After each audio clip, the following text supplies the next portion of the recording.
रागादि रोगान सततानुसक्तान शेषकाय प्रसूतान शेषान औत्सुक्य मोह रतिदान जगानाम यो पूर्व वैद्य नमस्तस्तु तस्मै। नमस्कार मित्रों, मैं वैद्य राजदीप वाडेर नागरादी चिकित्सक समूह वती आप सबका स्वागत करता हूं। और आज हम बात करेंगे गृहिणी चिकित्सित अध्यय के बारे में, यानी गृहिणी चिकित्सित जो अध्यय है उसमें जो गृहिणी चिकित्सा अनुक्रम से बताई गई है उसके बारे में हम आज बात करेंगे। लास्ट टाइम हमने गृहिणी निदान के ऊपर देखा था, जिसमें वातिक गृहिणी, पैतिक गृहिणी और कफज गृहिणी, इस गृहिणी के लिंग समुदाय को हमने गृहिणी के जो अधिष्ठान है प्राण, अन्न, उदक, रस और पाचक, समान और क्लेदक कफ, तो प्राण, अन्न, उदक, रस, पाचक, समान और क्लेदक कफ अनुसार उसको विभाजित कर दिया था। तो आज हम बात करेंगे गृहिणी चिकित्सा को किस तरह से हम अच्छी तरह से कर पाए, उसके बारे में हम बात करेंगे। तो संहिता में पहले तो कहा गया है कि उपक्रम ही उपक्रमित, यानी कि उपक्रम अनुसार ही हमेशा चिकित्सा का प्रयोजन हमें करना चाहिए। इसका क्या मतलब होता है?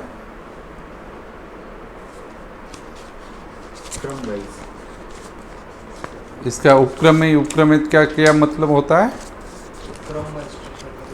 उपक्रम ही उपक्रमित का मतलब ये होता है कि जो भी लंघन, रुक्षण, स्नेहन आदि उपक्रम संहिता में चिकित्सा क्रम बताया गया हो, उसको क्रम अनुसार और अपने अपने जो हमारी प्रतिज्ञा होती है उसकी सिद्धि अनुसार उसका प्रयोजन करना चाहिए।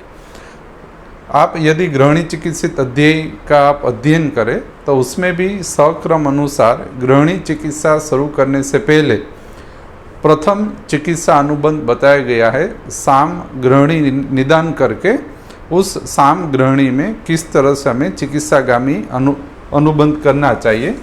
तो उसका पहला सूत्र चालू होता है गृहिणी में कि गृहिणी आश्रितम दोषम विदग्ध आहार मूर्छितम सविष्टम प्रसेक अर्ति विदा अरुचि गौरव। यानी इसका क्या मतलब होता है कि गृहिणी आश्रित जो दोष है, यह गृहिणी आश्रित दोष से विदग्ध आहार मूर्छितम, यानी कि विदग्ध आहार से मूर्छित हुआ यह दोष हमारे शरीर के अंतर्गत सविष्टम प्रसेक अर्ति विदा अरुचि और गौरव उत्पन्न करता है। सविष्टम प्रसेक अर्ति विदा अरुचि और गौरव उत्पन्न करता है। तो इसका यह क्या मतलब हुआ कि जठराग्नि द्वारा गृहिणी निदान विशेष से बिगड़ने पे और अपाचित और मूर्छित आहार दोष समुदाय को विष्टम, प्रसेक, अर्ति, विदा, अरुचि और गौरव नामक लिंग समुदाय से युक्त करते हैं। ये विष्टम, अर्ति, प्रसेक, विदा, अरुचि, गौरव यह साम गृहिणी के लिंग है। यानी कि यदि आपके पास आने वाले गृहिणी रोग के पुरुष में यदि विष्टम, प्रसेक, अर्ति, विदा, अरुचि और गौरव मिलता है तो आपको उसको साम गृहिणी लिंग ज्ञात करके चिकित्सा में अब जो चिकित्सा क्रम बताया जाएगा उसका अनुक्रम से सेवन करना चाहिए। तो उसमें भी यह विशेषता है कि ये जो सविष्टम्भ है और अर्ति है वो प्राणानुबंधी या प्राणवाही स्रोतस अनुबंधी सामता का लिंग है गृहिणी का, विष्टम और अर्ति। प्रसेक, अरुचि और गौरव है वो उदकवाही और रसवाही स्रोतोगामी गृहिणी आश्रित सामता का लिंग है। और विदा जो है वो अन्नवाही स्रोतोगामी सामता का लिंग समुदाय है। यानी कि आपको विष्टम, प्रसेक, अर्ति, विदा, अरुचि, गौरव को प्राण, अन्न, उदक, रसवाही स्रोतसगामी सामता का विभाजन करके आपको अध्ययन करना चाहिए। उसमें अब चिकित्सा क्रम शुरू होता है। फर्स्ट लाइन ऑफ ट्रीटमेंट आप इसको कह सकते हो। गृहिणी का कोई भी रोगी पुरुष हमारे पास आए तब हमको जो करना है उसका फर्स्ट लाइन ऑफ ट्रीटमेंट यहाँ से शुरू होता है।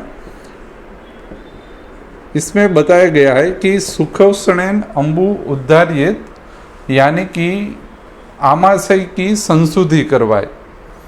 यानी कि सुखोष्णेन अंबु उद्धारियेत, यानी कि जो अजीर्ण अन्न विष कोष्ठ में पड़ा है, आमाशय में पड़ा है, उसको सुखोष्ण जल से उद्धारित निकाल दीजिए, यानी कि आमाशय की संशुद्धि कर दीजिए। उसके बाद क्या क्रम बताया गया है सामता चिकित्सा अंतर्गत कि पक्वा से आश्रितम दोषम, यानी कि पक्वा से आश्रित सामता का ज्ञात होने पर स्त्राव्यम सदीपने, यानी कि दीपनीय औषध द्वारा उसको स्त्रावण और विरेचन करवाए। तो ग्रहणी आश्रितम दोषम विदग्ध आहार मूर्छितम विष्टम प्रसेक अर्ति विदा अरुचि गौरम से ज्ञात करने पर रोगी पुरुष को पहले आमाशय शुद्धि फिर पक्वाशय शुद्धि करवाए। उसमें सुखेषण अंबु उद्धारित, यानी वमन द्वारा उसको निकाल दीजिए और पक्वाशय आश्रित दोष की शुद्धि के लिए सदीपन विरेचन द्वारा पक्वाशय शुद्धि करवाए।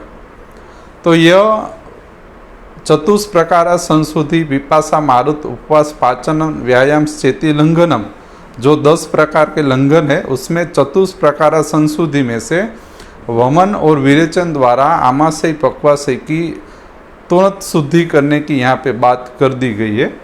उसके बाद क्या करे, यानी कि विशुद्ध कोष्ठ और लंघन सिद्धि जब तक प्राप्त नहीं होती तब तक आपको लंघन करवाना है। यानी कि आमाशय संशुद्धि और पक्वाशय की सदीपन विरेचन करने के बाद जब तक आपको लंघन और कोष्ठ शुद्धि लक्षण समुदाय नहीं मिल रहे तब तक आपको लंघन करवाना, बराबर। तो लंघन, कोष्ठ शुद्धि और लंघन के कौन से लक्षण है? वात मूत्र पुरुषाणाम विसर्ग गात्र लाघवे हृदय उद्गार कंठ आस्य शुद्धि तंद्रा क्लमे गते स्वेदे जातो रुचो चैव क्षुत पिपासा सहोदय निर्व्यर्थ च अंतरात्मानी, यानी कि यह पूर्ण रूप से कोष्ठ शुद्धि और लंघन के लिंग समुदाय, यानी कि चतुष प्रकार संशुद्धि में वमन विरेचन के बाद, यानी कि 2 प्रकार की उद्वोधक संशुद्धि के बाद पूर्ण रूप से ग्रहणी के आम लिंग में उसको लंघन पे आपको रख देना है। लंघन में क्या करवाना है? पक्वोदक और मुद्ग यूस आदि से आपको लंघन शुरू करवाना है। फिर उसमें आगे बताया है कि लघु अन्न देना है लंघन अंतर्गत। उसमें भी क्या करना है? पंचकोल आदि श्रुत पेयादि पूर्वक लंघन करवाना है। तो पंचकोल में क्या क्या आता है?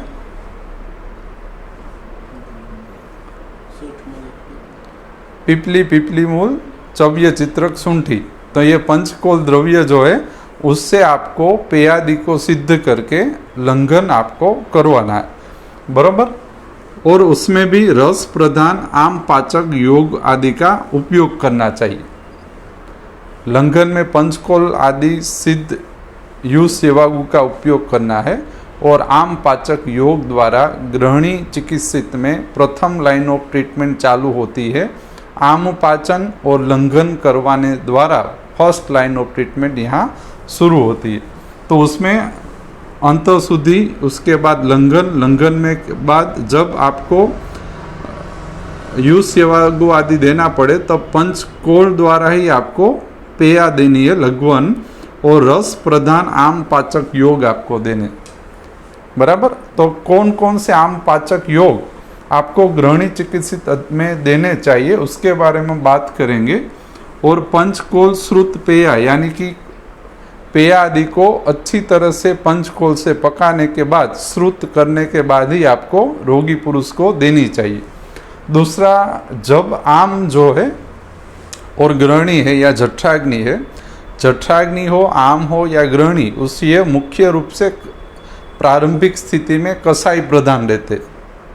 यदि आप आम या सामता का पाचन करने जा रहे हो हो सके तो प्रथम कसायों द्वारा ही आम या सामता का पाचन करने का नियम रखें।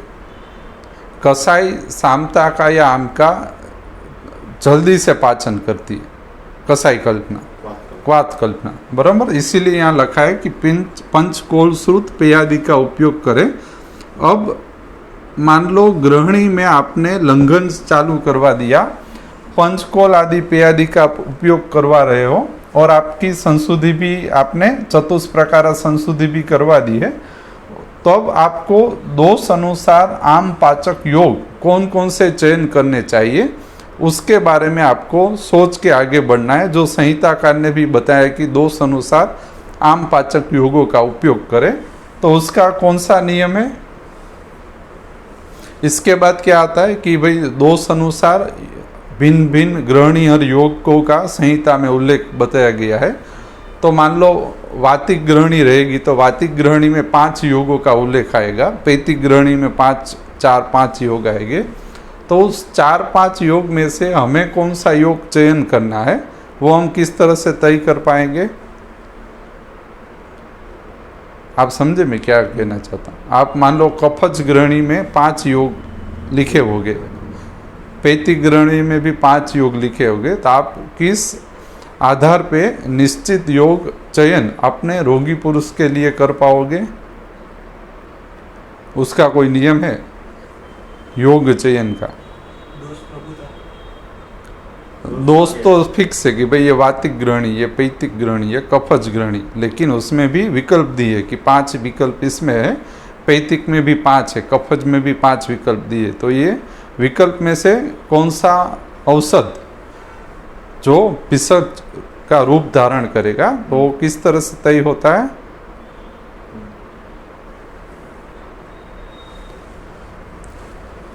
तो ये हमें सोचना चाहिए। मान लो हम हमारी क्लिनिकल प्रैक्टिस में हमारे पास वैश्वानर चूर्ण है, हरितकी है, नागरादि है आम पाचक योगों के अंतर्गत, मान लो संजीवनी है, आम पाचनी वटी है, 5 योग है।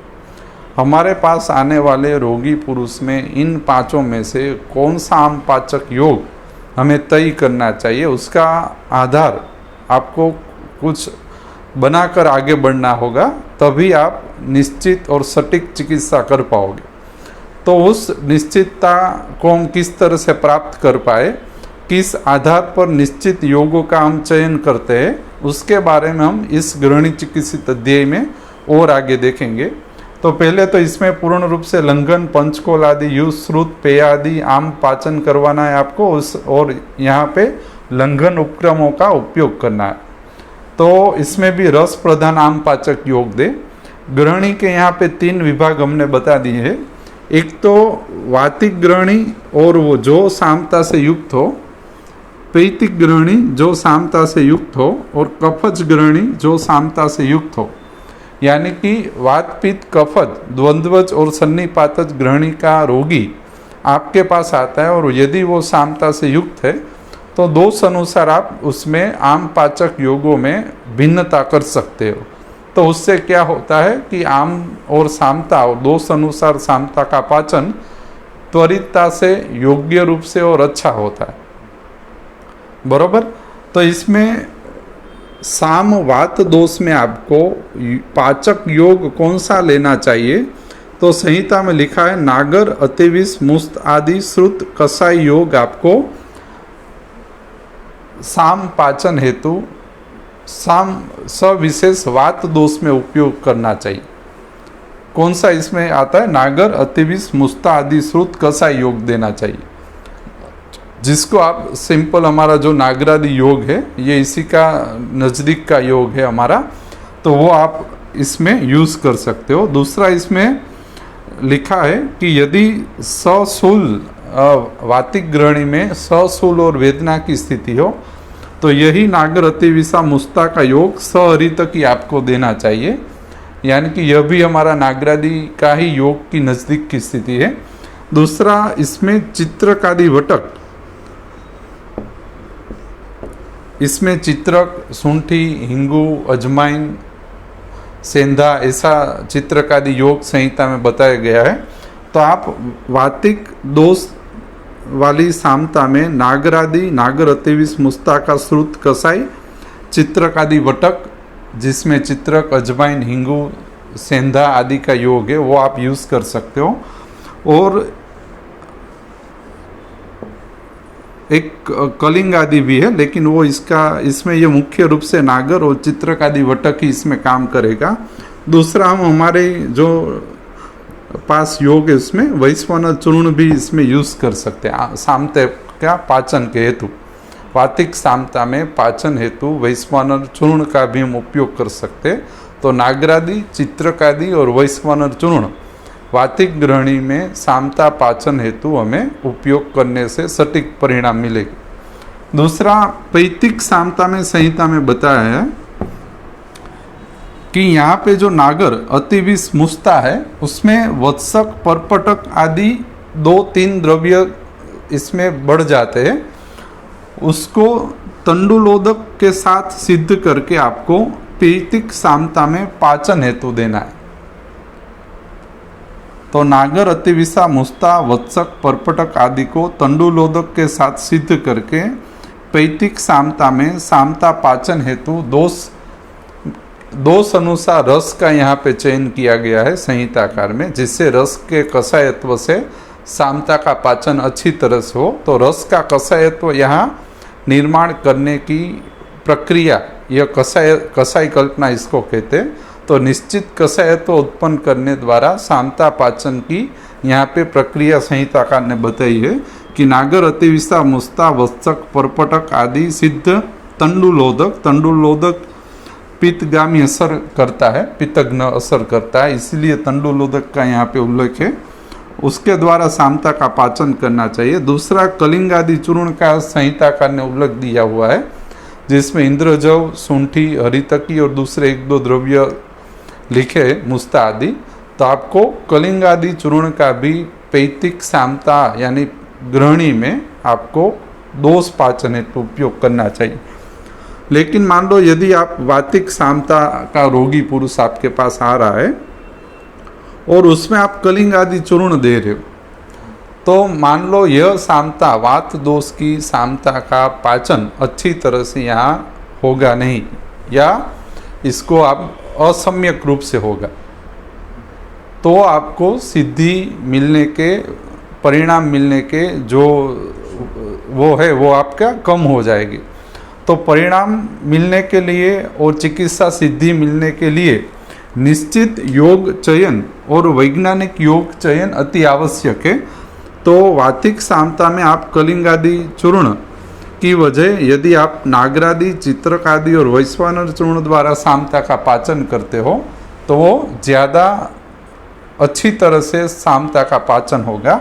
उसी तरह पैतिक सामता में कलिंग आदि और वत्सक, परपटक आदि सिद्ध तंडुलोदक से अच्छी तरह से सामता का पाचन होगा। कफज सामता पाचन हेतु बताया है कि यहाँ पानीय देना, यानी कि हम जो नागर धान्य क्वाथ हमने जहाँ से लिया हुआ है, हमारा सुंठी धान्य क्वाथ, नागर धान्य क्वाथ, वो गृहिणी चिकित्सक में कफज सामता पाचन हेतु इसको हम उपयोग करना चाहिए। तो इसमें नागर, धान्यक, पीपर, पिपरीमूल, मातुलुंग, हरितकी से सिद्ध पानीय बनाकर उसको कफज सामता में पाचन हेतु देना चाहिए। तो नागर धान्य क्वाथ को पीपर, पिपरीमूल, मातुलुंग, हरितकी से कटुतिक्त और कसाई रस से युक्त करके आपको कफज सामता पाचन हेतु देना चाहिए। यह यदि आप ये तीनों में देखें तो इसमें तीनों के अंतर्गत वातिक, पैतिक और कफज सामता सभी में मूल प्रकृति दोष पित्त है और मूल प्रकृतिगत स्रोतस अन्वयी स्रोतस है।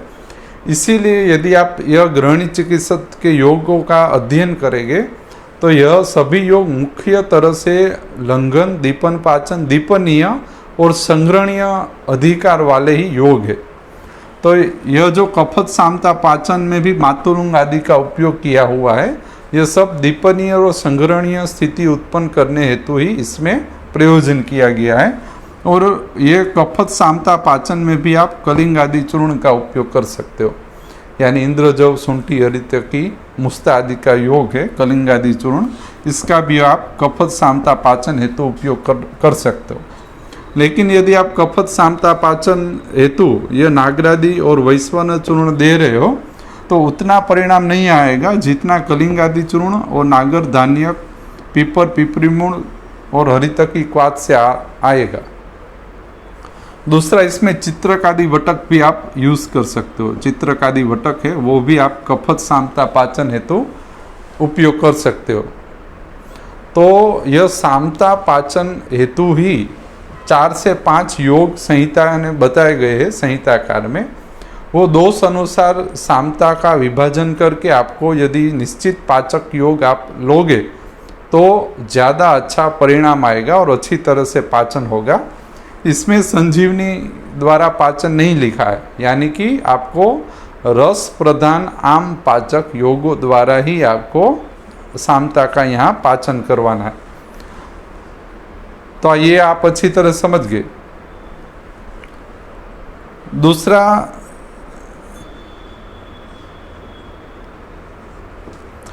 इससे यह हमें ज्ञात होता है कि साम ग्रहणी के अंतर्गत साम ग्रहणी लिंगावस्था में सक्रम सामता का ज्ञात करके लंघन और सामता पाचन द्वारा चिकित्सा करनी चाहिए, न कि हमें व्याधि और दोषादि विपरीत औषध उपक्रम द्वारा चिकित्सा करनी चाहिए। यानी कि साम नीरा का प्रथम विचार करके ही हमारे पास आने वाले रोगी पुरुष में हमें चिकित्सा चालू करनी चाहिए। कई बार क्या होता है, हमारे पास जैसा ही रोगी पुरुष आए ग्रहणी लेकर, हमें लिंग समुदाय से आपको ज्ञात हो गया कि यह ग्रहणी है, तो कई बार हम क्या भूल करते, सीधा ही हम ग्रहणी की प्रत्यनिक योग हमें जो याद रहते हैं वो सीधे ही ग्रहणी प्रत्यनिक योगों के ऊपर हम रोगी पुरुष को रख देते। तो ऐसी भूल के कारण सामता का पाचन न होने के कारण और दोष अनुसार सामता आदि का योगों का चयन न होने के कारण और उपक्रमित क्रम से दोषों का चयन हमें करना चाहिए, उसके कारण यह जो हम व्याधि प्रत्यनिक चिकित्सा चालू करते हैं उसमें रोगी को ठीक नहीं होता है या अयोग्य रूप से गदातिचार या स्थलांतर होता है। तो ये आपको ज्ञात करके साम निराम और दोष अनुसार पाचन आपको देना चाहिए। उसके बाद वातिक ग्रहणी की चिकित्सा के बारे में हम आगे बढ़ेंगे।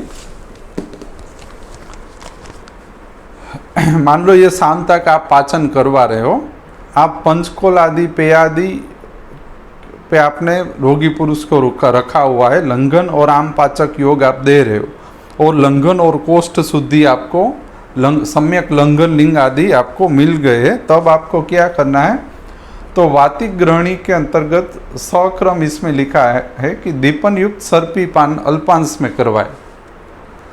लंघन शीत हो जाने के बाद वातिक ग्रहणी रोगी पुरुष में दीपनीय युक्त द्रुत पान आपको अल्पांश में आपको कृत पान करवाना है।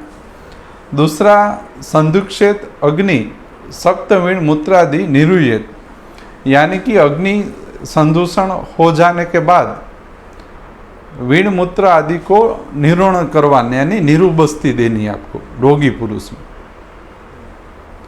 वातिक ग्रहणी में अग्नि का बल के लिए आपको घृतपान करवाना है और उसके बाद घृतपान और अग्नि बल दृढ़ हो जाने के बाद निरुबस्ती द्वारा सप्तवीण मूत्र आदि को निकाल देना है। निरुबस्ती यानी क्वाथ बस्ती, और क्वाथ बस्ती भी आपको ऐसी देनी है जो वातग्न हो और दीपनीय और अग्नि बल को स्थापित करने वाली हो। बस्ती के बाद क्रम बताया है चिकित्सा क्रम कि एरंड तेल और तिलवक सर्पी को क्षार से युक्त करके रोगी पुरुष को दोषों को विरेचन करवा देना, वात दोष का। एरंड तेल तिलवक सर्पी सक्षार विरेचित शुद्ध रुक्षाशय बद्ध वर्चादि दीपनीय वातग्न सिद्ध तेल स्नेह बस्ती देनी, यानी कि आस्थापन के बाद अनुवासन बस्ती देनी है। और आस्थापन अनुवासन बस्ती का 3 दिनों तक स्नेह स्वेद करके आपको उपयोग करके ये जो वात दोष है उसको निकाल देना है। ऐसी यहाँ संहिताकार ने बात की है। और लघुवन सर्पी स अभ्यास करवा, यानी कि पंचकोल आदि श्रुत पेयादि का सर्पी आपको वातिक ग्रहणी में सतत अभ्यास चालू रखना है। और उसमें आपको तक्र का भी आप उपयोग कर सकते हो। कौन कौन से अन्नपान देने चाहिए, तो पंचकोल आदि सिद्धयुस मूलक आप दे सकते हो, मूलक मूली, शोषण, दाड़िम, चांगल, मांस, रस, अरिष्ट, मध्य और तक्र, ये इसके मूलभूत अन्नपान आपको तय करने चाहिए। तो यह वातिक ग्रहणी की यहाँ पे अनपान की स्थिति बताई गई है, यानी कि दीपनी युक्त सर्पी आपको देना है। उसके बाद आपको निरु बस्ती कर्म यानी आस्थापन और अनुवासन बस्ती कर्म अनुक्रम से करवाना चाहिए, और तत्पश्चात आपको लघुवन और वातिक ग्रहणी हर प्रकृति स्थापन योग आदि का उपयोग करना चाहिए। तो इसमें कौन कौन से घृत आपको लेने चाहिए, तो उसमें 2 घृत है, एक 10 मूल आदि घृत, एक पंचमूल घृत, और दीपनीय हेतु है त्रयुषण आदि घृत, यानी 10 मूल घृत, पंचमूल घृत और त्रयुषण आदि घृत का आपको उपयोग करना चाहिए। इसमें 10 मूल और पंचमूल है, यह प्रकृति स्थापक घृत का यहाँ पे उल्लेख है, और त्रयुषण आदि घृत है वो दीपनीय घृत का यहाँ पे उल्लेख है। और आम पाचक योग में यहाँ पे नागरादि आदि का उल्लेख है, वो हम अभी देखने वाले हैं। पंचकोल यूस मूलक शोषण आदि का यहाँ पे उल्लेख बताया गया है।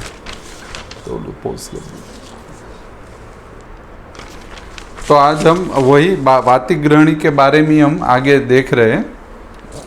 तो इसमें घृत का आस्थापन अनुवसन का नियमित क्रम से सेवन करने की बात कही है, उसमें भी हमें निश्चित योगों का किस तरह से प्रकृति स्थापन हेतु उपयोग करना चाहिए उसके बारे में हम बात करेंगे। तो हमारा जो लास्ट लेक्चर था उसमें हमने वात पित्त कफत दुष्ट ग्रहणी को के जो लिंग समुदाय थे उस लिंग समुदाय को हमने प्राण अन्न उदक रस और रस रक्त अनुसार विभाजन कर दिया था। तो आपके पास आने वाले ग्रहणी रोगी पुरुष में जिस निश्चित स्रोतसगामी लिंग समुदाय आपको मिल रहे हैं उस लिंग समुदाय को स्रोतस के साथ जोड़ के उसमें जो योग प्रकृति स्थापन कर देगा उस योग का आपको चयन करना चाहिए। तो मान लो आप हम यहाँ वात दुष्ट ग्रहणी की बात कर रहे हैं, वात दुष्ट ग्रहणी। तो यदि आपके रोगी पुरुष में ग्रहणी रोग में यदि आपके वातिक ग्रहणी रोगी आपके पास आ रहा है और उसमें रुझा वेदना वात स्थान में पीड़ा सदुख शुष्क तनु साम मल प्रवृत्ति पुनः पुनः और काश और श्वास लिंग समुदाय है आपके रोगी पुरुष में वातिक ग्रहणी में यह निश्चित प्राणवाही स्रोतोगामी लिंग समुदाय आपके रोगी पुरुष में मिल रहे हैं, तो तब आपको जब आप लंघन पंचकोल आदि यूस यवागु फिर आप 10 मूल या पंचमूल घृत द्वारा अग्निदीपन करवाते हो, तब आपको इसके साथ निश्चित योग चयन करना चाहिए जिसमें वातदुष्ट ग्रहणी में यह योग बताया है जिसको आगे आम पाचक योग में भी लिखा था। नागरादि योग, नागर अतिविसा मुस्ता और हरितकी का योग आपको इस स्थिति में इस लिंग समुदाय को प्रकृति स्थापन हेतु प्रयोजन करना चाहिए। यानी कि वात दोष द्वारा दुष्ट प्राणवायु स्रोतस ग्रहणी अधिकार में प्रकृति स्थापन अनुवर्तन करने के लिए आपको नागर अतिविस मुस्ता हरितकी का संहिता में लिखा हुआ योग आपको चयन करना चाहिए। यह आपको काश श्वास सदुख शुष्क तनु पुनः पुनः मल प्रवृत्ति वात स्थानानुबंधी पीड़ाओं को पूर्ण रूप से बंद कर देगा। लेकिन यही आपका रोगी पुरुष प्राणवायु स्रोतोगामी यह लिंग समुदाय लेकर आ रहा है और यदि आप इसमें यह नागर अतिविसा मुस्ता हरितकी की जगह कलिंग आदि योग आप दे रहे हो, तो यह साम मल प्रवृत्ति पुनः पुनः काश श्वास रुझा वेदना वास्थान आदि में वेदना, इसका कोई प्रकृति स्थापन होने वाला नहीं है। इसीलिए निश्चित स्रोतस में निश्चित वात दुष्टि का प्रकृति स्थापन हेतु आपको यह निश्चित योग प्रयोजन ही करना होगा। तो उसी कारण मान लो वात दुष्ट ग्रहणी में 5 योग संहिताकार ने लिखे हैं, तो आपको कौन सा योग चयन करना है उसका आपको विज्ञान ज्ञात होगा। लिंग समुदायों को स्रोतस अनुसार संकलन करने से और उस सूत्रण के द्वारा आपका योग कौन से अधिष्ठान को प्रकृति स्थापन के साथ जोड़ देगा, तद अनुसार आप निश्चित योग संग्रह को चयन कर पाओगे। मान लो उसी अनुसार वात दुष्ट ग्रहणी में वात दोष ने अनुवायी स्रोतस को बिगाड़ दिया है, या अनुवायी स्रोतोगामी लिंग समुदाय आ रहा है जीर्ण जीरियत आधमान, ये अनुवायी स्रोतस में पाचन संबंधित तकलीफ से उत्पन्न होने वाला वात दुष्ट ग्रहणी का लिंग है जीर्ण जीरियत आधमान। यदि आप जीर्ण जीरियत आधमान को अच्छा करना चाहते हो तो आपको अभयादि योग, पथ्यादि योग संहिता में लिखा है, अभयादि योग, पथ्यादि योग और कलिंगादि योग का प्रयोजन करना चाहिए, जिससे अनुवायी स्रोतसगामी वात दुष्टता को प्रकृतिगामी अनुवर्तन के साथ आप जोड़ सके। तो वात दुष्ट ग्रहणी में इंद्रजव सूंठ हरितकी का योग वात दुष्ट ग्रहणी में लिखा हुआ है।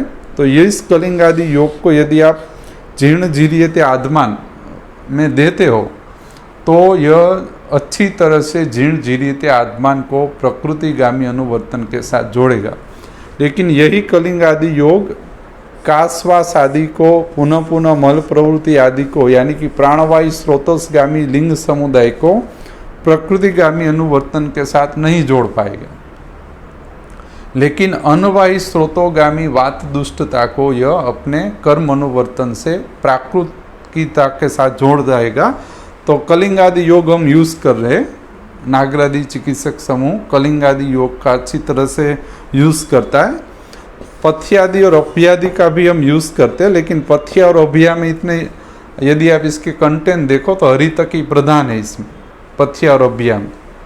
तो हरितकी तो हम अच्छी तरह से सभी में यूज कर रहे हैं, लेकिन थोड़ा डिफरेंस है, बाकी ये पथ्यादि अभ्यादि भी हम यूज कर सकते हैं, बराबर। तो उसमें कौन कौन से द्रव्य है पथ्यादि और अभ्यादि में?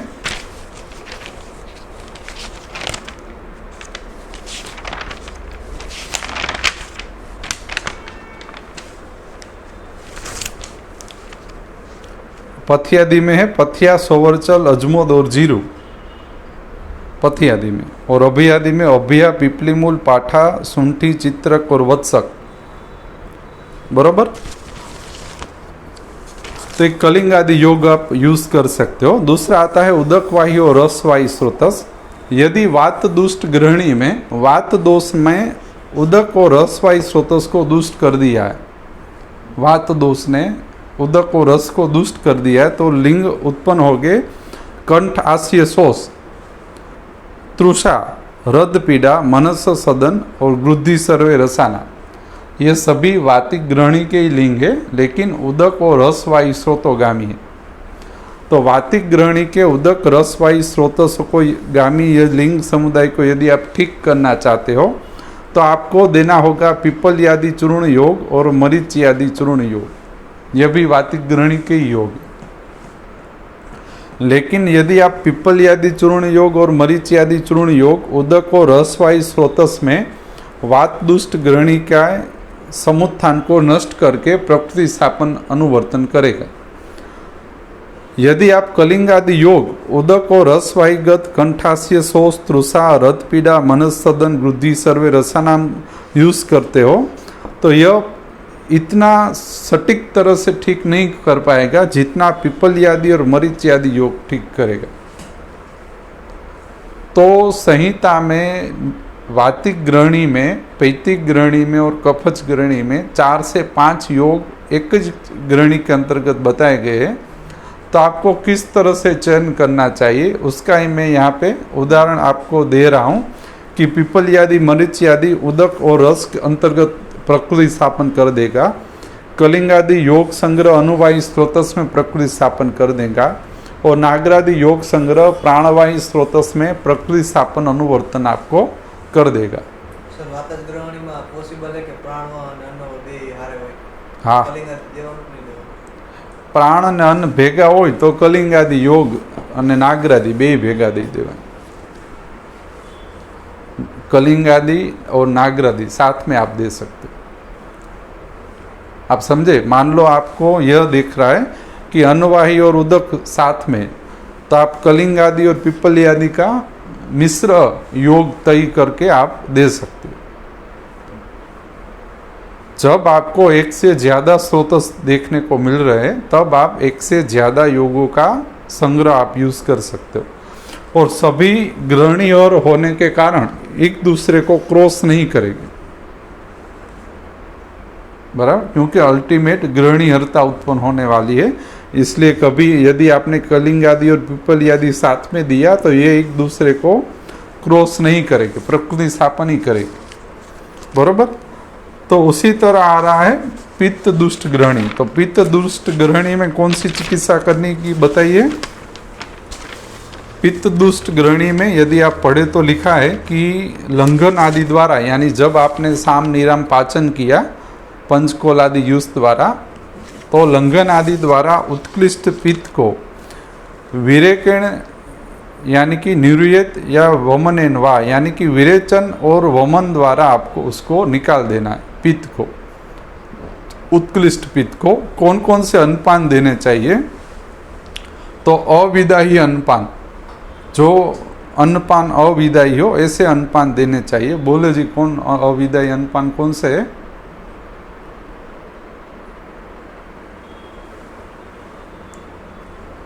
और लघु अन्नपान देने चाहिए, तिक्त यूज सेवागु आदि देने चाहिए।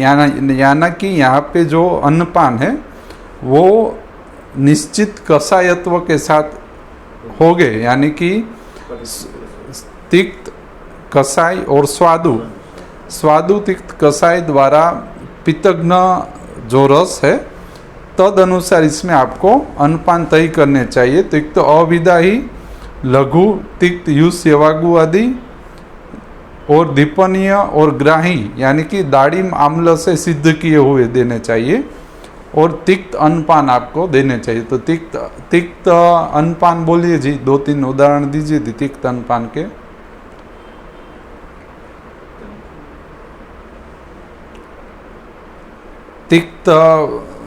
तिक्त रस वाले अन्नपान कौन कौन से? मेथी, फिर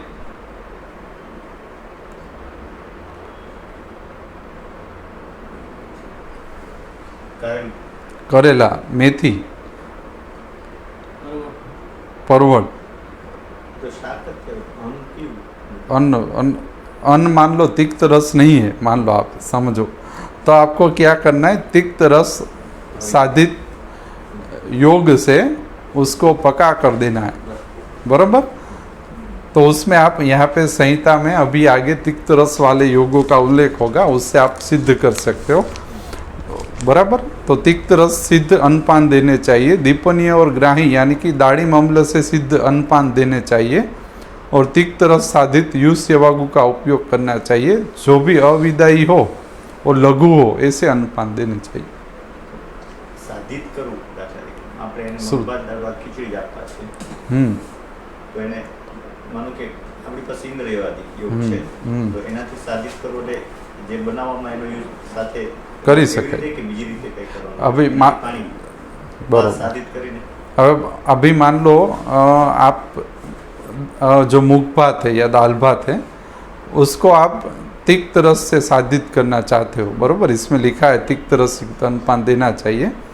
और इस तरह से यदि आप नहीं कर पाओ तो आपको क्या करना है? जो आपका जो पानी है, जो पीने का पानी आप चतुर्थांश या अर्धोदक आप देने वाले हो, उसको आप तिक्त रस से साधित कर दें, और जो पानीय है पूरे दिन पीने में उसको आप पीने में अंदर उपयोग करें, और उसी को यदि आपको रोगी पुरुष को अच्छा अनुकूल आएगा ही उसी के द्वारा ही अन्न को तैयार करें।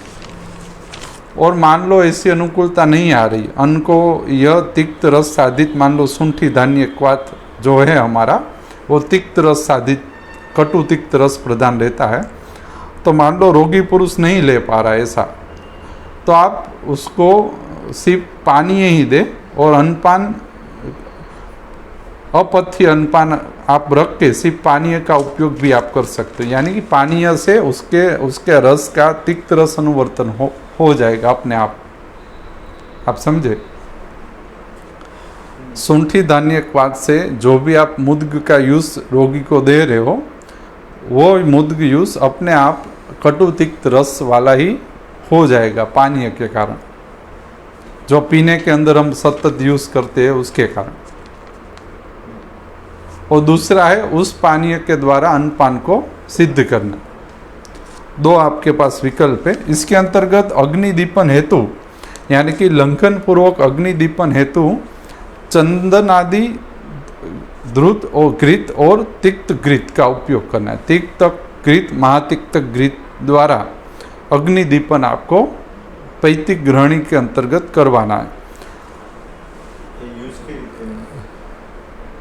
अन्नपान दे सकते आप, बरोबर। मान लो आप पंचकोल आदि जो आप यूज से वागु देंगे उसके साथ आप इसको दे सकते हो अग्निदीपन हेतु। दूसरा, अभी योग चयन किस तरह से होगा उसके बारे में हम बात करें तो पैतिक ग्रहणी के अंतर्गत जो मुख्य योग लिखे उसमें मान लो पित्त दुष्ट ग्रहणी है, इसमें पित्त दोष ने प्राणवायु स्रोतस को के अनुबंध को व्यापार को बिगाड़ दिया है। पैतिक ग्रहणी में पित्त दोष ने प्राणवायु स्रोतस के व्यापार को बिगाड़ दिया है, तो उससे क्या होगा, पुति अम्लोद्गार उत्पन्न होगा जो पैतिक ग्रहणी के लिंग है। और नील पिताप सार्य द्रवम, नील पिताप द्रव वर्ष की प्रवृत्ति होगी।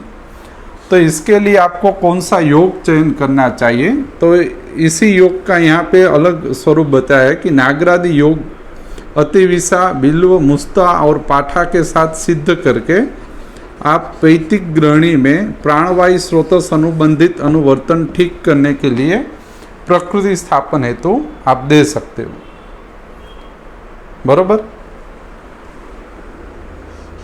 उसी पित्त दोष द्वारा जब अनुवायु स्रोतस दुष्ट होगा तब मुख्य लक्षण में अरुचि इसमें बताइए।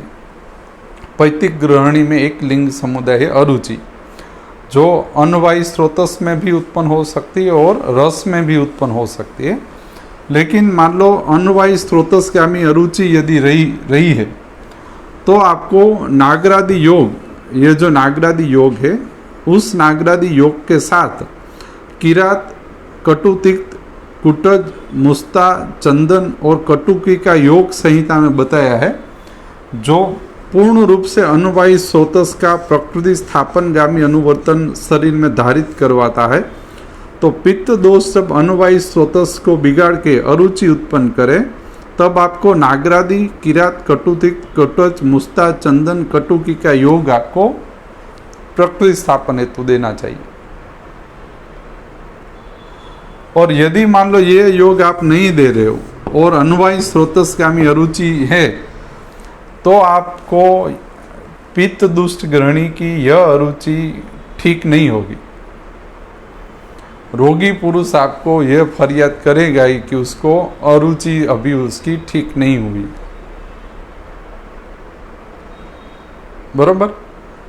आप, और ये प्रधान लिंग है, आप ग्रहणी के रोगी को देखो तो उसकी अरुचि निकालना, उसको रुचि उत्पन्न हो और अरुचि निकालना बहुत बड़ी बात है। तो यह अरुचि आपको नागरादि और किरात, कटुतिक्त, कुटज, मुस्ता, चंदन, कटुकी का योग द्वारा निकलेगी।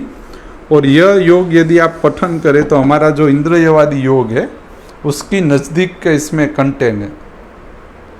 और हमने जो योग तय किया है वो इस सभी स्थिति का विचार करके इंद्रियवादी नामक योग का हमने गठन और चयन किया हुआ है। तो किरात, कटुतिक्त, कुटज, मुस्ता, चंदन, कटुकी का योग, ये सभी द्रव्य हमारे अंतर है इंद्रियवादी में। दूसरा आता है उदक और रसवायु, यानी कि पित्त दुष्ट ग्रहणी उदक और रसवायु स्रोतस को बिगाड़ती है। तब पित्त दुष्ट ग्रहणी में रद्दा, कंठदा, अरुचि और तृषा उत्पन्न होते हैं। तो रद्दा, कंठदा, अरुचि और तृषा की प्रकृति स्थापन हेतु भूनिम्ब, कटुकी, मुस्ता और त्रिकटु का एक योग बताया है। दूसरा योग बताया है वचा, पाठा, सप्तपर्ण, रसांजन और स्योनाक का योग बताया गया है। यह दो योग रद्दा, कंठदा, उदक रसगामी अरुचि और तृषा की सिद्धि हेतु यह दो योग आपको प्रयोजन में लेने चाहिए। यदि आप पैतिक ग्रहणी में उदक और रसवाही पैतिक दृष्टि के कारण यदि रद्दा, कंठदा, रुचि और तुषा हो रहा है और आप नागरादि योग यूज कर रहे हो तो यह रद्दा, कंठदा, रुचि और तुषा ठीक नहीं होगी। उसके लिए आपको भूनिम, कटुकी, मुस्ता, त्रिकटु या फिर वचा, पाठा, सप्पन, रसांजन और स्योनाक इसका ही आपको उपयोग करना पड़ेगा। और यह सभी समूर्छना, ये जो ग्रहणी चिकित्सित है, यह समूर्छना यानी दोष दूषीय समूर्छना जनित व्याधि द्वारा उत्पन्न होने वाली व्याधि निर्माण प्रक्रिया। और यह जो लिंग समुदाय है, यह सब ग्रहणी रोग में, व्याधित ग्रहणी में स्थिर होते। यदि पैतिक ग्रहणी का रोगी पुरुष आए तो रद्दा, कंठदा, तृषा, अरुचि उसमें स्थिर रूप से मिलेगी आपको। उसमें कंठदा भी स्थिर रहेगा, रद्दा भी स्थिर रूप से रहेगा, तृषा और अरुचि भी रहेगी। वो यानी वो कंटिन्यू लिंग समुदाय प्रारंभ से उसको बने रहेगी। तो जब तक समूर्छना और प्रकृति स्थापन यह निश्चित योग संग्रह और लंघन आदि पूर्वक नहीं होगा तब तक ये लिंग आपको सही ठीक नहीं होगे। उसी अनुसार कफ दुष्ट ग्रहणी, उसमें क्या करवाना है कफ दुष्ट ग्रहणी में? यदि ग्रहणी श्लेष्म दुष्ट हो तो उसमें लिखा है कि वमितस्य यथाविधि, लंघन आदि आगे जो बताया, साम निराम पाचन, साम पाचन करने के बाद कफ दुष्ट ग्रहणी को वमन करवाना चाहिए। फिर कटु, अम्ल, लवण, क्षार और तीक्ष्ण रस से उसका उपचार करना चाहिए। रस बताया गया है, कटु, अम्ल, लवण, क्षार और तीक्ष्ण। तो यह रस प्रत्यनिक चरक संहिता सूत्र स्थान से ही संहिताकार हमें सिखा देते कि दोष अनुसार कौन से रसों का हमें चयन करना चाहिए। तो इसमें कटु, अम्ल, लवण, क्षार और तीक्ष्ण रस प्रयोजन करने चाहिए। फिर अग्निदीपन हेतु जो आगे हमने बताया था नागर धान्य क्वाथ, उस पानीय को अग्निदीपन हेतु कफज ग्रहणी में देना चाहिए। और कटु, अम्ल, लवण और क्षारीय अन्नपान देना चाहिए। जो भी आप अन्नपान दो वो कटु, अम्ल, लवण और क्षारीय होना चाहिए कफज ग्रहणी में। और मूलक, कुलथ का सविशेष उपयोग करें कफज ग्रहणी में, मूलक और कुलथ का।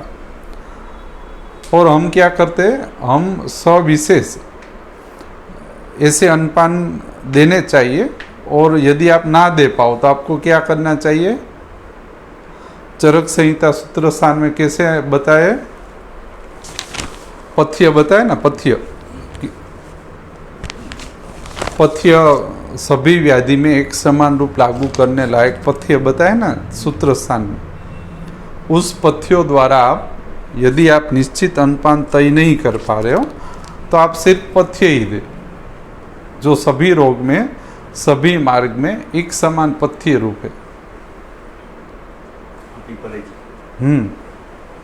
बरोबर। तो आप पथ्य का संहिता में उल्लेख है ना, तो उसको देना चाहिए। दूसरा सविशेष, इसमें तक्र का कफज ग्रहणी में ज्यादा उल्लेख बताया है। तक्र, तक्रारिष्ट, मध्वारिष्ट और निगद यानी मध, चूनु मध। तक्र, तक्रारिष्ट, मध्वारिष्ट और निगद का उपयोग करना चाहिए। और आसावरिष्ट का भरपूर उपयोग करना चाहिए कफज ग्रहणी में। इससे क्या होता है? आसावरिष्ट से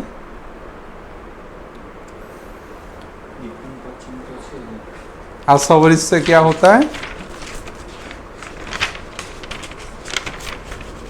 आसावरिष्ट कब लेने चाहिए, उसका समय क्या बताया आसावरिष्ट का?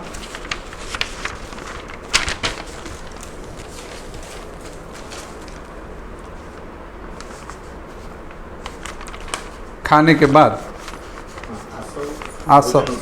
भोजनोत्तर लेना चाहिए। तो उससे क्या होगा, भोजनोत्तर यदि आप आसव आदि का सेवन करते हो तो उससे अन्न का उत्तम परिणाम होगा। यदि आप भोजनोत्तर जो भी चीज़ लेते हो भोजन के बाद तो उसका सविशेष मधुर अवस्था पाक पे प्रथम प्रभाव पड़ता है। तो उसके कारण जो कफ दुष्ट ग्रहणी है उसमें कफ दुष्ट ग्रहणी में कफघ्नता उत्पन्न करने हेतु मधुर अवस्था पाक जो प्रथम उत्पन्न होने वाला है उसमें परिवर्तन हेतु, रस का परिवर्तन हेतु खाने के बाद आसव वरिष्ठ का यदि आप उपयोग करते हो तो कफज समुत व्याधि संग्रह में सविशेष परिणाम मिलते। तो खाने के बाद यदि आपने तक्र ले लिया या आसव वरिष्ठ ले लिया, इससे मधुर अवस्था पाक और कफ समुत्थान में रसकरण प्रक्रिया कफघ्न उत्पन्न होती और दूसरा अन्न अपना उत्तम गुणधर्म धारण करता है। तो अलग अलग आसव वरिष्ठ का कफज ग्रहणी में उल्लेख बताया गया है। तो उसमें भी हम आगे जाए तो यदि कफ दोष द्वारा कफ दुष्ट ग्रहणी में यदि प्राणवायु स्रोतस दुष्ट हो जाता है तो लक्षण समुदाय उत्पन्न होते हैं कास, मधुरोद्गार और श्लेष्म भूयिष्ठ गुरुवर्ज। ये कफज ग्रहणी के लिंग है, कास, मधुरोद्गार और श्लेष्म भूयिष्ठ गुरुवर्ज। तो उसमें क्या करना चाहिए? तो उसमें पिप्पल यादि चूर्ण और पिप्पल यादि क्षार योग देना चाहिए। पिप्पल यादि चूर्ण प्राणवायु स्रोतस में कफगामी अनुबंध को तोड़ने के लिए, और पिप्पल यादि क्षार योग और पिप्पल यादि आसव वरिष्ठ का भी आप उपयोग कर सकते हो। किसमें? कास, मधुरोद्गार और श्लेष्म भूयिष्ठ गुरुवर्ज की स्थिति में पिप्पल यादि चूर्ण और पिप्पल यादि आसव वरिष्ठ का उपयोग कर सकते हो। दूसरा, यदि कफ दोष द्वारा अन्नवायु स्रोतस दुष्ट होने पर छर्दी, उदर गौरव, अरोचक और दुखेन पच्यति अन्नम लिंग उत्पन्न होते हैं। छर्दी, उदर गौरव, अरोचक, दुखेन पच्यति अन्नम, ये कफ दुष्ट ग्रहणी का अन्नवायु स्रोतसगामी लिंग है। उसमें भूनिम्ब आदि क्षार का उपयोग हमें करना चाहिए। ये कफज ग्रहणी चिकित्सा में भूनिम्ब आदि क्षार का उल्लेख है। उस भूनिम्ब आदि क्षार के उपयोग से छर्दी, उदर गौरव, अरोचक, दुखेन पच्यति अन्नम स्थिति सविशेष नाबूद होगी। दूसरा, उदक और रसवायु स्रोतस कफ दुष्ट होने पर हल्लास, दौर्बल्य, आलस्य, रस माधुर्य, आस्योपदेय और अप्रहर्षण उत्पन्न होता है। तो हल्लास, दौर्बल्य, आलस्य, रस माधुर्य, आस्योपदेय और अप्रहर्षण की स्थिति में त्रिफलादि क्षार योग, भल्ला तक आदि क्षार योग और पिप्पल आदि का भी आप उपयोग कर सकते हो। तो त्रिफलादि क्षार, भल्ला तक आदि क्षार और पिप्पल आदि चूर्ण या क्षार हल्लास, दौर्बल्य, आलस्य, रस माधुर्य, आस्योपदेय और अप्रहर्षण हेतु आपको उपयोग करना चाहिए। तो यह कफज ग्रहणी में निश्चित योग संग्रह की यहाँ पे बात की गई है। और पिप्पल आदि सिद्ध घृतों का अग्निदीपन हेतु यहाँ पे उपयोग बताया गया है और आसव वरिष्ठ का सविशेष उपयोग करना है। और इसमें घृत द्वारा अग्निदीपन करने पर भार दिया गया है। तो मान लो आप यह क्रम से आगे बढ़ रहे हो तो आपको सचोट रूप से आपकी ग्रहणी, दोष अनुसार ग्रहणी और दोष अनुसार ग्रहणी के लिंग समुदाय को 110% आप अच्छा कर पाओगे। कई बार क्या होता है, एक समान हम ट्रीटमेंट प्रोटोकॉल के कारण 2, 3, 4 लक्षण समुदाय रोगी के ठीक नहीं हो पाते। मान लो आप एक ही योग और एक ही अन्नपान आप दे रहे हो, 10 रोगी ग्रहणी के रोग में एक ही तरह से जा रहे हो, तो कई बार कई ग्रहणी के रोग ठीक नहीं होंगे। तब आपको व्याधित स्थिति में दोष अनुसार और लक्षण अनुसार विभाजन करके निश्चित योग संग्रह का प्रतिस्थापन हेतु यदि आप उपयोग करते हो तो अवश्य में आपका जो बाकी शेष लिंग समुदाय ठीक नहीं हुआ है वो पूर्ण रूप से साध्यता को प्राप्त करेगा। तो यहाँ पे जो भी स्रोतस अनुसार योग संग्रह लिखे हैं वो संहिता में भी उसका सीधा उल्लेख सीधा बताया है, लेकिन आप उसको निश्चित अधिष्ठान में निश्चित दोष की दृष्टि ठीक करने हेतु आप उसका प्रयोजन कर सकते हो। दूसरा, इसमें दूसरा संहिता में क्या एक सविशेष बताए कि मान लो वातिक ग्रहणी में मान लो अन्वयी स्रोतस दुष्ट हो तो यहाँ पे जीर्ण जीरियते आधमान, और पैतिक ग्रहणी में अरुचि इसमें बताइए। दूसरा इससे क्या होता है, मान लो अरुचि जीर्ण जीरियते आधमान आदि अन्वयी स्रोतसगामी निश्चित प्रकृति के कारण संहिता में ऐसा बताया कि भाई यदि अर्श हो गया, यदि प्रवाहिका हो गई, यदि पायुशूल हो गया, वर्ती हो गई, तो उसमें आपको कौन से योग देना चाहिए, तो उसमें लिखा है कि पथ्यादि दे, अभयादि दे, कलिंगादि योग दे। तो यह पथ्यादि, अभयादि, कलिंगादि योग में जो निश्चित स्रोतस्गामी लक्षण बताए उसको आपको यह निश्चित स्रोतस के साथ जोड़ के चिकित्सा करनी है। मान लो वातिक ग्रहणी में बताया कि अर्श प्रवाहिका, यदि ग्रहणी रोगी को अर्श प्रवाहिका उत्पन्न होता है तो उसमें आपको कलिंगादि योग देना चाहिए या नागरादि का सहरितकी आपको उपयोग करना चाहिए। तो यह अन्वयी स्रोतस का, अर्श प्रवाहिका दोनों अन्वयी स्रोतसगामी लक्षण है जो जीर्ण जीरियते आधमान के कारण उत्पन्न होते। मूल प्रकृति तो वही है, सीमित प्रकृति है, और ये सब व्यापद या उपद्रव आप इसको कह सकते हो। यदि ग्रहणी में किसी को अर्श हो जाए तो उसको उपद्रव या व्यापद कहते। तो यह उपद्रव और व्यापद यदि आप ठीक करना चाहते हो तो उसके उस उपद्रव और व्यापद का निश्चित स्रोतस्गामी समुत्थान होता है, उसका संकलन करके निश्चित योग यदि आप तय कर दो तो वो उपद्रव शांत हो जाता है। आप समझे? યોગોમાંથી જે તે સ્ત્રોતસનું છે એ પ્રમાણે સિલેક્ટ કરવાનું છે। योग को जिस उपद्रव, अब आप मान लो चरक संहिता में यदि आप ग्रहणी चिकित्सित पढ़ो, ज्वर चिकित्सित पढ़ो, प्रमेय चिकित्सित, तो उसमें फिर बाद में क्या बात होगी कि यदि यह उपद्रव उत्पन्न होते तो इसमें यह योग आपको देना चाहिए। यानी कि यह जो उपद्रव है वो निश्चित स्रोतस्गामी उपद्रव है। मान लो अर्श है तो अन्वयी स्रोतस का है, प्रवाहिका है तो प्राण और अन्न का है, तो यह निश्चित स्रोतस्गामी उपद्रव है। तब आपको यह जो योग लिखा है वो इस स्रोतस को प्रकृतिगामी अनुवर्तन से जोड़ेगा। मान लो कलिंगादि योग है, वो अन्वयी स्रोतस को प्रकृतिगामी अनुवर्तन से जोड़ देगा और जिसके कारण अर्श बंद हो जाएगा, अर्श शांत हो जाएगा। बरोबर। फिर मान लो यहाँ पे पित्त दुष्ट ग्रहणी में यदि अरुचि है और यहाँ पे नागरादि योग और किरात कटुतिक्त का योग लिखा है, लेकिन इस अरुचि के कारण रसगामी उपद्रव उत्पन्न होते रोगी को। बराबर। मान लो अश्रद्धा, अरुचि, आस्य, वैरस्य आदि उत्पन्न होते, लेकिन उसका मूलगामी प्रकृति है अरुचि या अन्नवायु स्रोतस, तो उसमें आपको नागरादि और किरात पूर्वक का ही योग देना चाहिए, तो ही वो ठीक होगी। और यह सब वीर्य प्रधान औषध है जो अधिष्ठान का और दोषों का प्रकृति स्थापन के साथ जोड़ते हैं। सामता पाचन हेतु रस प्रधान द्रव्य संग्रह का उपयोग करने के बाद सब सवीर्यता द्वारा निश्चित लिंग समुदाय पर प्रकृतिकरण प्रक्रिया हेतु इसको बताया गया है। और द्वंद्वज और सन्निपात दोषज ग्रहणी में मिक्स में या मिश्र चिकित्सा करे ऐसा उल्लेख है। तो इस अनुसार यदि आप जाएंगे तो पूर्ण तरह से साध्यता को आप प्राप्त कर सकते हो।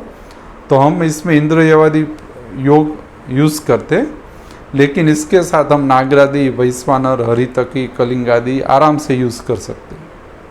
जो भी अच्छा लगे वो हम आराम से दे सकते, तो इससे पूर्ण तरह साध्यता को रोगी प्राप्त करेगा।